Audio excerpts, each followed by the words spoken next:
Guys, please do not forget this weekend is our Cars and Coffee event 2.0. Oh, dude, I am actually so excited. I'm it's excited. Going to be sick. As long as the weather holds off, we're in for an absolute blast. Yeah, which we hope to God it does. Yeah. If it doesn't, if it's raining or whatever, we will put in... We'll let you guys know. Yeah, we'll probably most postpone it because, unfortunately, but... No one's going to have a fun time if it's cars in the rain. So, fingers crossed, good weather. No rain. It's going to be a great event. Make sure you're there. Yeah.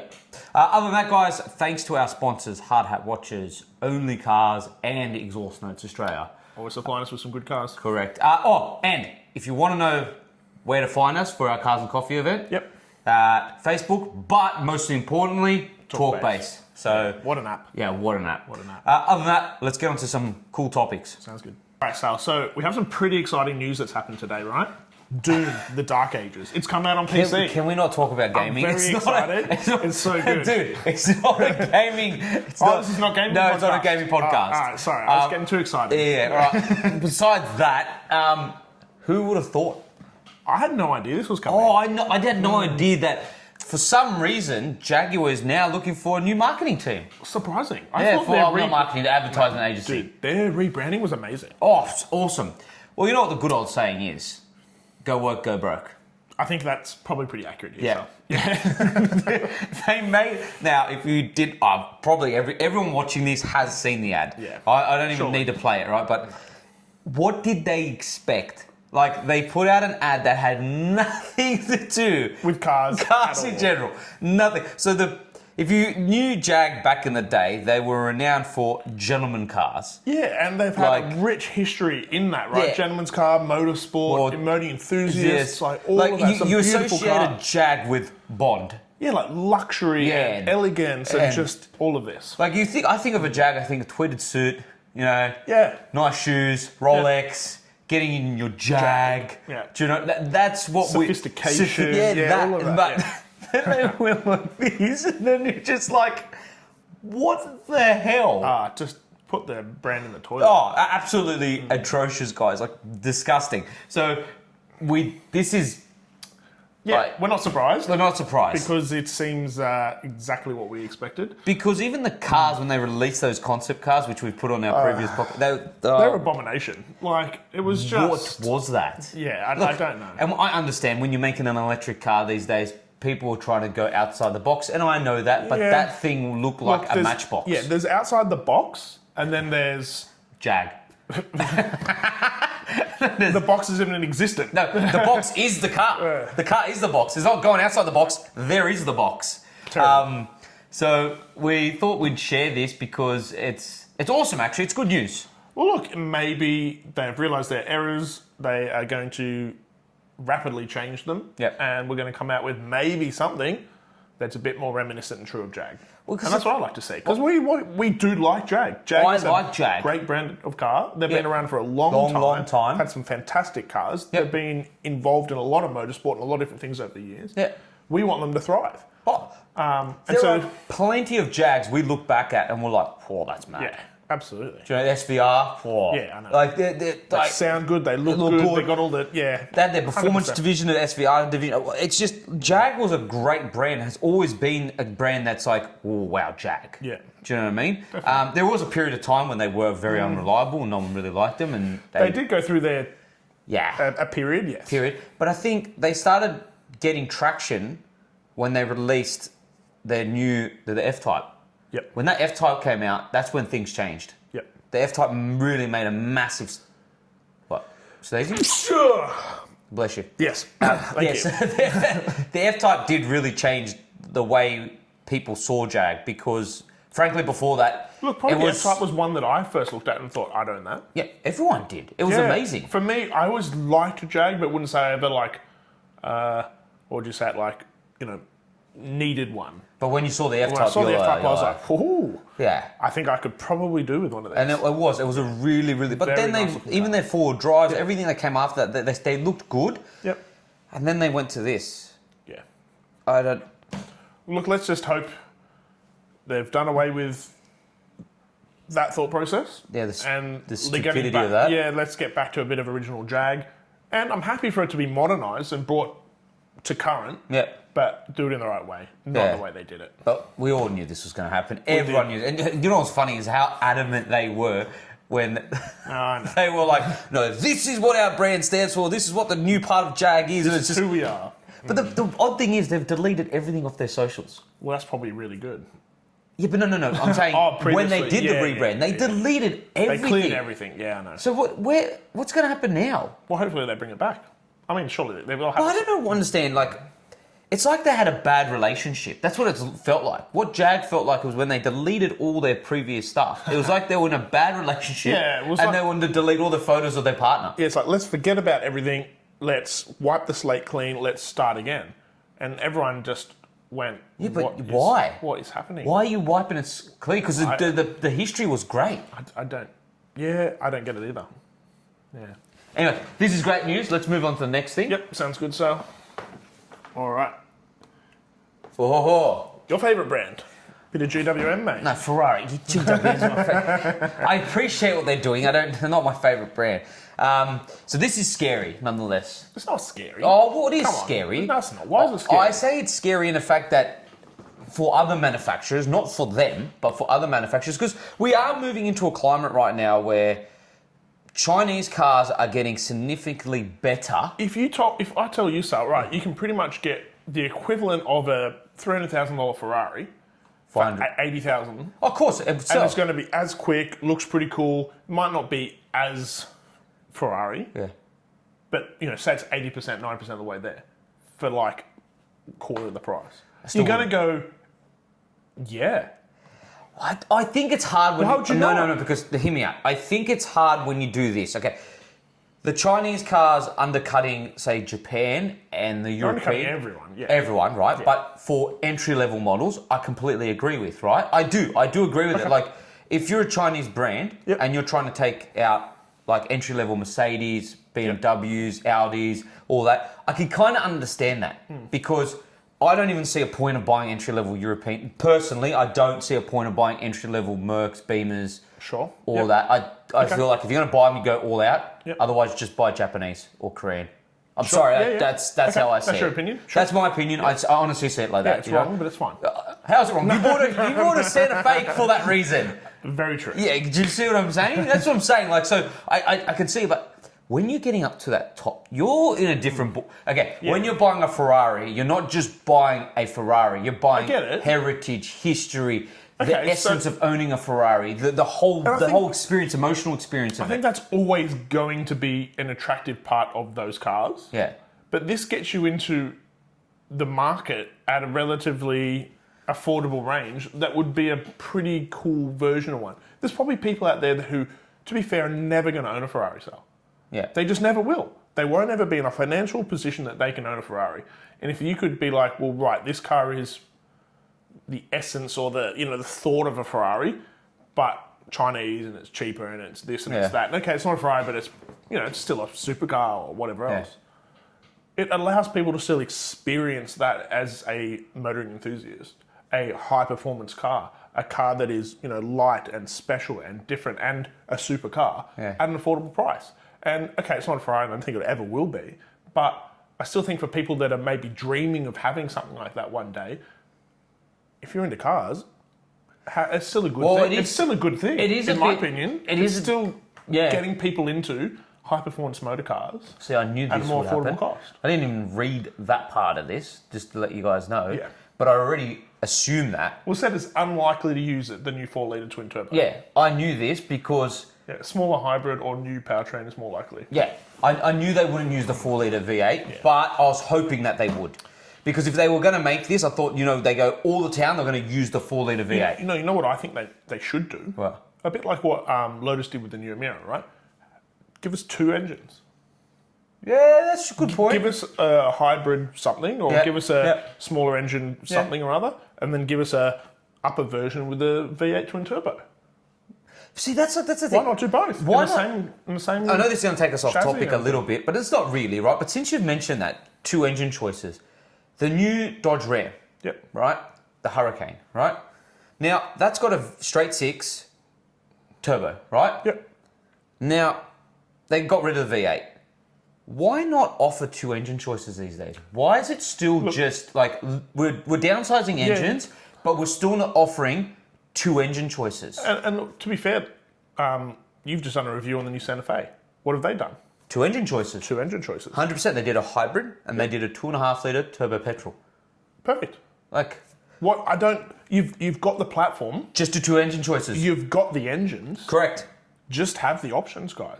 Another thing I don't understand too with the American pickups and the American market too, they no longer have now this stringent law to make, emission standards and all that. They're making V8s. They're continuing V8s. Dodge is now continuing the 6.4 litre Hemi engine. Like they're still, they're still doing that. Yeah. Why not just hybridize a naturally aspirated V8?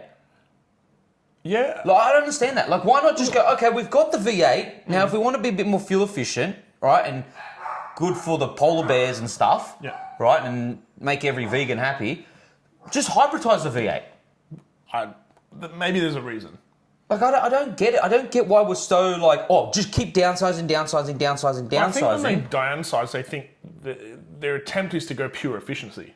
Or majority pure efficiency. I get it. So if you're hybridizing a V8, you're kind of just halfway getting there. I'm not saying it's a bad idea, but I just think they're thinking in polars. They're thinking either fully efficiency or they're thinking, well, F it, and we'll just do whatever the hell we want and we'll go V8 with whatever and it doesn't matter.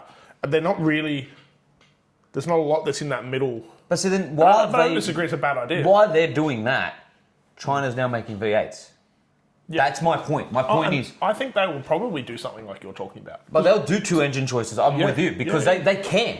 Why not? They have the ability. They have the manufacturer to do that. Yeah. And if you don't know already, BYD's factory is as big as San Francisco. Yeah. Like when you actually just sit back and think of that, it's as big as a bloody city. Yes. That and is just churning out cars out of a city-sized factory. Yes. Like what? Yes. So it's bananas. I kind of am with Nick on this. Like it is going to give people an opportunity to own something that is not a Ferrari by any means. Correct. But is close to a supercar that they will ever get to. Yeah, like I still think that's a great idea. And they'll crush it. I'm sorry, but they will crush it. Like I recently know some people that went to the Chinese auto show in China. Yep. And if you saw some of the cars that they are releasing, wow. Yeah, probably pretty special. Oh, why I say it's scary is that they are getting better and better and better as the years get on. I think you should use a different word than scary, Sal. I think you should use exciting. Because to be fair, it is. It is exciting, but I'm saying scary for the other brands. Yeah, but man, you do something about it then. Yeah, but they can't. They just can't keep up. They can't keep up with it. That's the thing. And like I've got the new GWM Cannon. Yeah. Ultra, right? And I've got the GWM Cannon, right? Now, the reason I bought that ute in the first place, right, just to let you guys know, because you're probably like, why did you buy a Chinese ute, right? Is the fact of the matter is, when I went to go buy a ute, I couldn't justify spending over 50 grand for a base model ute when all I'm going to use it for is for my other business, right? And camping, going off-road. It's going to get scratches. I'm going to bash it around and all that. Yep. I don't want to spend over 50 grand for a base model ute where I could buy a second-hand BMW M2. Yep. I couldn't justify it. So I bought a $35,000 ute, drive away. Brand new with everything. With everything. 7 years warranty, 7 years cap price. What? And the new one, it's a little bit more expensive. Yep. Now it's $43,000. It's not even that much. It's probably got some more stuff, but it's got way more stuff. Yeah. Like, and the interior is, whoa, like a massive step. Yeah. So you've already seen, what's that, in 12 months? 12 months. The improvements. Boom, like that. They've got a new model, much improved. Well, apparently it's a facelift, right? So apparently it's a facelift, but I don't know about you guys. Generally, a facelift is a couple of things changed here and there. They've changed engine, body, like so all the so front end's different, the rear end's different, and the interior is completely different. Sounds like more than a facelift. More than a facelift. So I'm actually excited to see what the new model's going to be. Yeah, wow. Interesting. But let's get on to the next thing. So what's the next thing we got, Nick? What have we got here, Sal? Okay, something about it's the iCar. So this is the iCar released in the auto show. It's from Cherry. It's an EV little like 4-wheel drive, priced in at $21,000 Australian. And what's this really doing for a sub? Because to be fair, I don't really care about it. I really don't care about it. Well, I thought it was cool because it looks cool and it's cheap. Okay. I like the fact that it looks cool. It's a little electric four-wheel drive, right? Yeah. Okay. And I thought it was just something cool to talk about, you know? It's bigger than a Jimny. Yeah. 500k range, 0 to 50 in 3.5. Yeah, sure. I don't know why you'd put 0 to 50. Oh, yeah, no, it's a weird stat, isn't What it? are we bringing down to that? So what's the 0 to 100 time then? 7 seconds. 7 seconds or more? Yeah, 7 apparently. Oh, well, it depends obviously, but Yeah. Look, I thought it'd be cool to put on you because it's a cool little thing, you know. And I think that would be a cool car to do a review on because it's small. It's like a Jimny. I like a Jimny. I think a Jimny's a cool car. I mean, it's cheap as hell. It is 21,000. 21 grand for a mini SUV. Yeah, and you got to think about it. You just said it before, right? They are undercutting everyone. Well, that price is ridiculous. That's ridiculous. So a Jimny is like $35,000. At plus, aren't they? Right. Those things are blooming expensive Right. by the time you option up a Jimny. Option them up, right? Yeah. This is 21. Yeah, and it's slightly bigger than a Jimny. Yeah. So I just thought we'd put that on there just to show you guys. Yeah, it's great. So good job. Such an idiot. This is sick. So if this is really what this is going to look like, oh my God. Like, oh my God, if that's going to look like that. It was a concept that was unveiled, showcasing. Yeah, okay. Yep. I mean, yeah, it looks... If that's what the R36 is going to look like, it's going to have the reminiscent of the R34. It's got a little bit of a reminiscent of a lot of Nissan things. That is sex on wheels. It is very nice. Like... Oh, they're going to be costing bazillion dollars.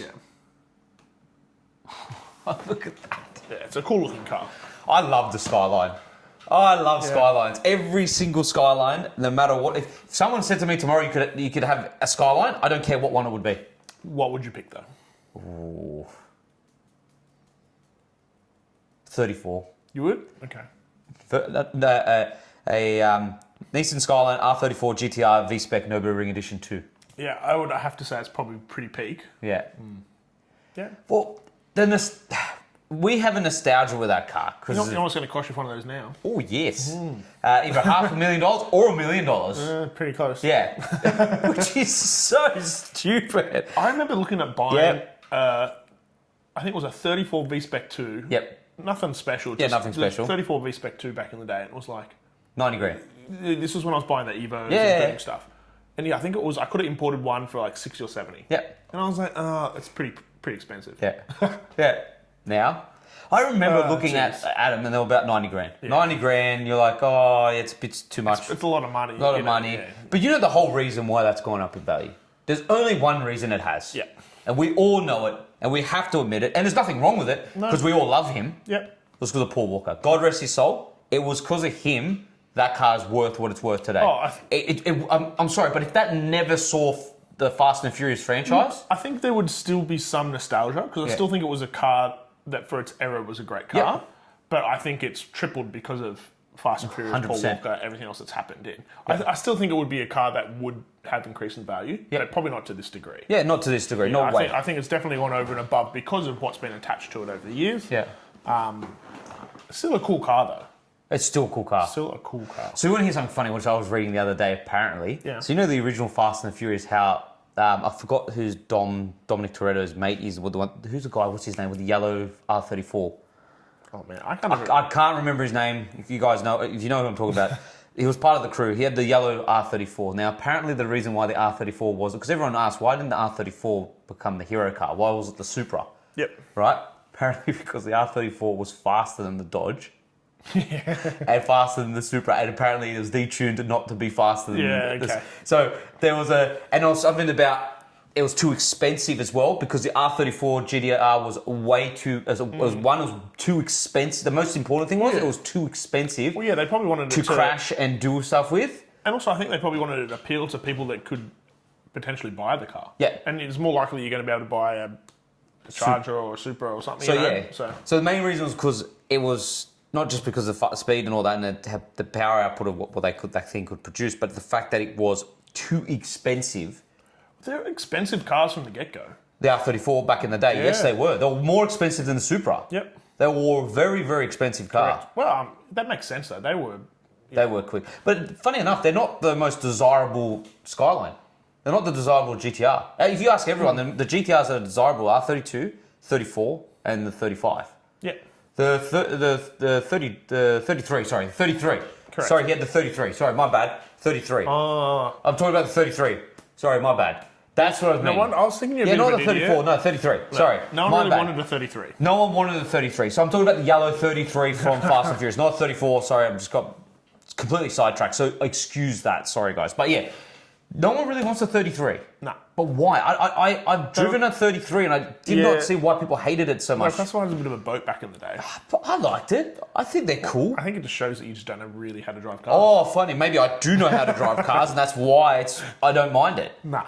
You know? Disagree. The only R32 I've driven was a GTST and I honestly shat myself driving that thing. Yeah, those things were... So if you don't know GTST, that's a rear-wheel drive version of the Skyline. Yeah. And you could get... It was single turbo, not and this thing had a... Big boy on it? Yeah. See, you know what the funny thing is that, like, I think you think back to those cars, Nick. The fun that you got waiting for that turbo to kick in. So you would be in there, you put your foot flat, and you'd be like, nothing's happening, and then all of a sudden you're like, oh my God! And then you're just like... Hang on for dear life. And you're trying to wrestle the steering wheel and then change gears at the same time. That cars like that these days, and now everyone complains about turbo lag these days. Why would you want a car with turbo lag? It's you screw your 0 to 100 time. It was fun. Fuck that. Yeah. Like the whole point of why you like turbo lag is like, here it comes, here it comes, here it comes. There it is. See, and that doesn't happen anymore. We're so obsessed with speed and and then efficiency and this and that power to the ground and all this. I don't know.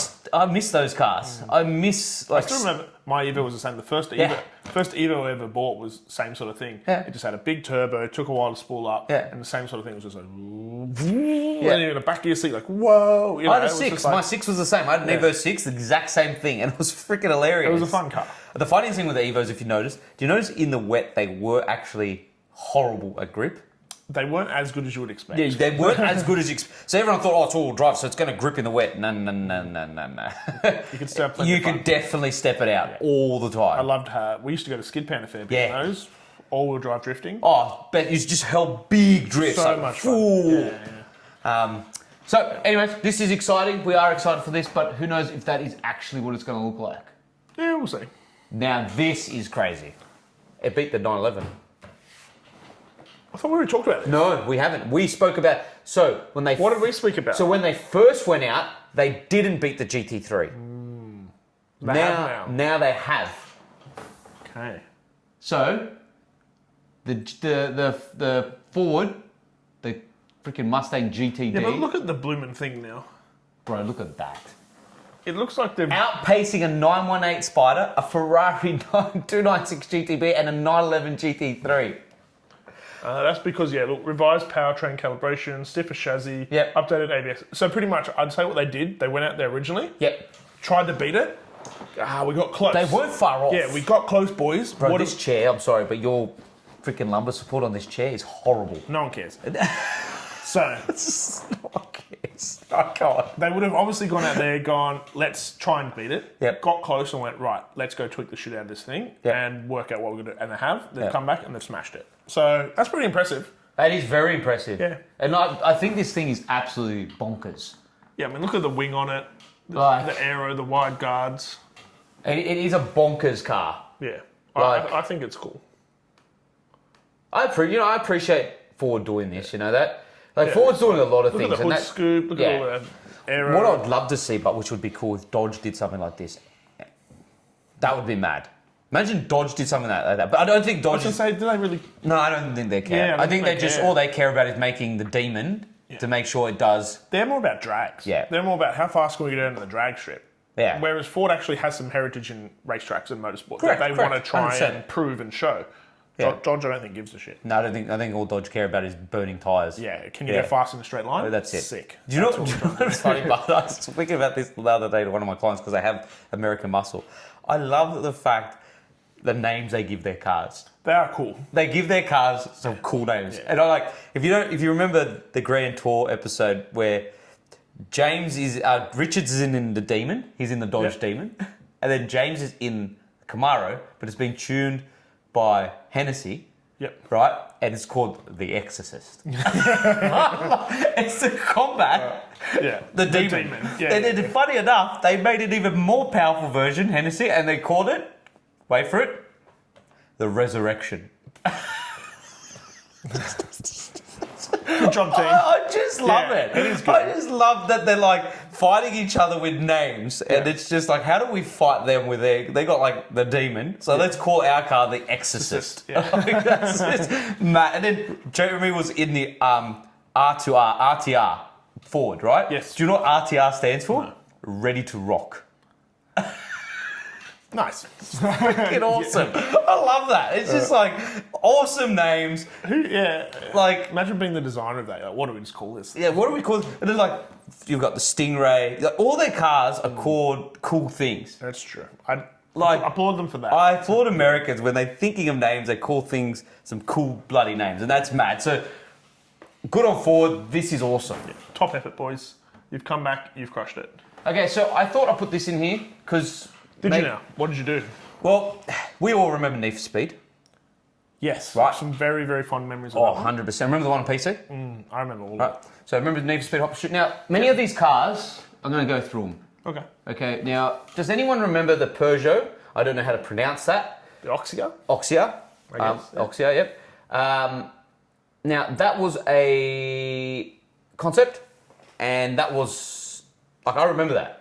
Look at this, back in 1988, it reckons it can do 0 to 103.5. Yeah, I remember that. I remember that car from late 2000, seeing that in a magazine and stuff like that. Manual. Imagine taking that car and going 0 to 100 in that in a manual. That's ridiculous. These cars, nostalgia for me because I used to read a lot of car magazines. Did you? Yes, I did. Funny enough, I did a lot of reading back then, not like today.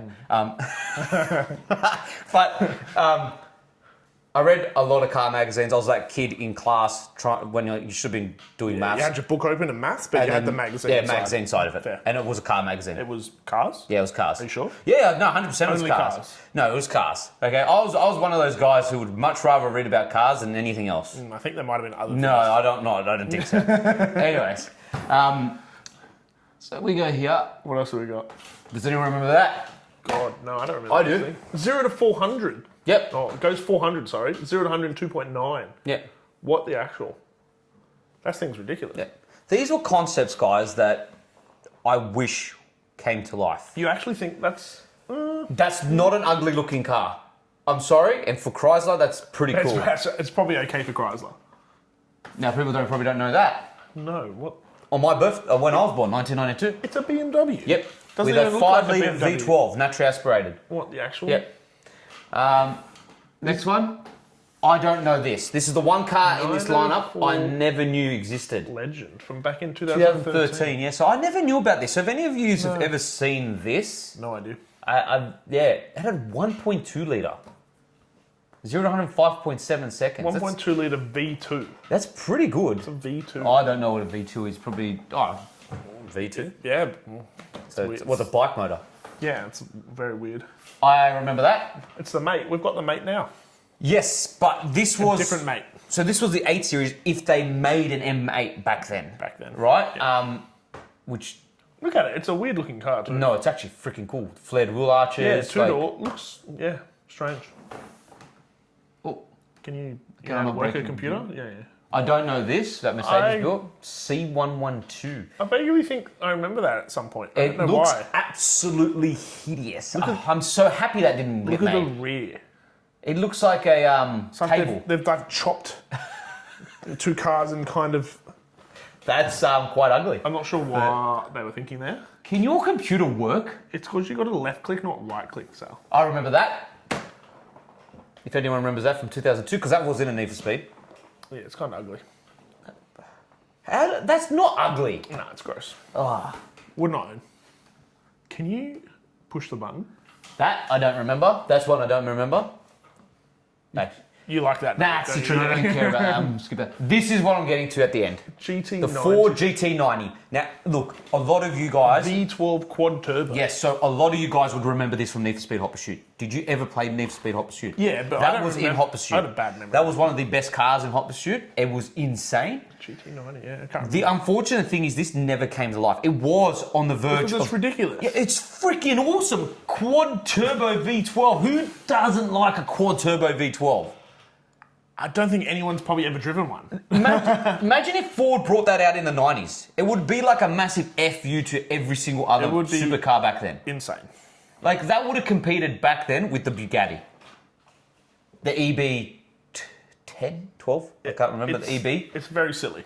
It's freaking awesome. And the thing is, and this is why I'm going to talk about this, right? I think there's one more. Yeah. The Volkswagen W12 Nardo. I remember that as well. Volkswagen never produced that. Yep. And we probably know why. For because, good reason. Wasn't it towards... No, that's not when the Dieselgate happened, is it? Was it later on? 2006? Oh, God. Yeah. Anyways, the Volkswagen probably wouldn't even produce that anyways. No. Now, this is getting me onto this. The reason why I'm showing this to all you guys is we're no longer doing stuff like this. At all? No. I feel like we do some concepts. We're not doing insane concepts anymore like that. It's because we've kind of hit a... Like, where do you go from here? I personally think... We are getting some pretty stupid power numbers out of some silly cars. Of course we are, but we're actually putting them into production. Yes, but what we are not doing is we're not testing the boundaries of stupidity when it comes to design, engines, noises... Yeah, because I don't think they can afford to do that anymore. I feel like 2008 is when cars started to become boring. I'm not. I know it sounds horrible. There aren't many exciting... There is and there isn't. There is exciting cars out there, but they're not as exciting as it used. I remember back in the day when you used to read car magazines, there was so many cool cars in it. There wasn't just one, there were so many. You'd flick through the pages and you'd be like, oh my gosh. Yeah, that's sick, that's sick. Because things like this, you'd see it and you'd be like, that's a concept, that's cool. They were going, let's just make something dumb. Let's just make it stupid. In that list, they're all dumb cars. They're all dumb. Yeah. Like the quad turbo V12. Like, yeah, I understand emissions, I understand all this stuff, I understand we've got to appease the polar bears and all that stuff, but I don't know, I feel like we're losing the essence of what a car should be for enthusiasts. I just think the enthusiasts in general are becoming less catered for.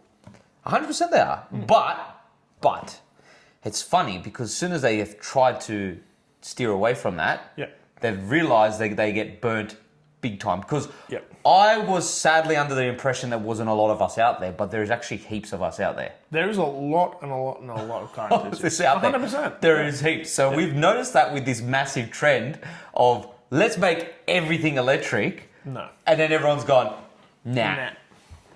And then it's a massive pushback. So hopefully we're seeing a massive transition. I'm hoping in the automotive scene where we can start to go back to this. I think we are a little bit. I don't think we'll ever be back to this, Sal, but I think we'll start to head back to, again, that place in the middle where we can hopefully see some cars that suit people's daily purposes, emissions, this, that, the rest, and still see some cool cars that hit that enthusiast mark that we're looking for. And I think we'll get there. Because these were just, like you said, Nick, they're just outrageous. Like, they are outrageous. They are. But it's cool because the brands are pushing their... Yeah. They're pushing themselves. They're pushing themselves beyond what they're capable of. And they go, let's just go all in and see what we can make. Yeah. Do you know what I mean? And there aren't a lot of brands that are doing that. No one really at the moment, is there? Hyundai is. We've seen that on multiple occasions. Yeah, that's true. They're putting out some... ridiculous cars. Like, they are. Like, Hyundai is just pushing boundaries, right? Yep. And I love that. They're making some cool concepts. We've done that on the podcast before. They've done some... That's true. That's true. But other brands, not really as much anymore. And look, like I said, hoping that it will change. And I'm with you. It probably will never get back to this. But we might see some brands surprise us and go, wow, that's pretty cool. Like what you're trying to build. Yeah. Other than that, guys, that is it for this week's podcast. Hopefully we'll see you at the Cars and Coffee event. Yeah, come up, say hello, guys. We'd love to meet you all. Tell us about your cars. Tell us about some of your passions. Yeah, looking forward to it.